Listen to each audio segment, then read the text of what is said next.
Why should patients feel empowered to speak up and ask questions? Well, I think, for all sorts of different reasons.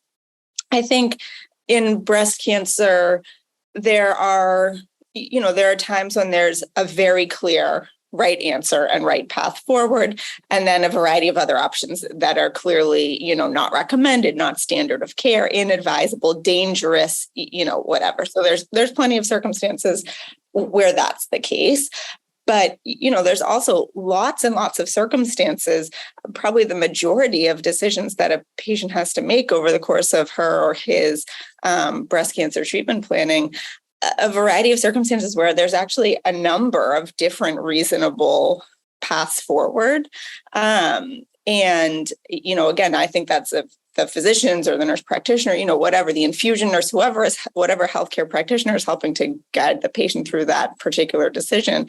It's our role to help lay out those options.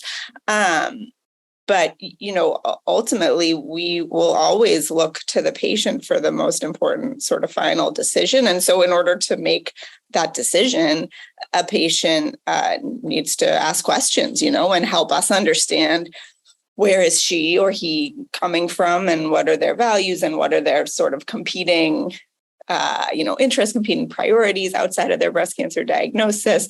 What is the most important outcome, the thing they want to maximize most, the thing they don't really care about.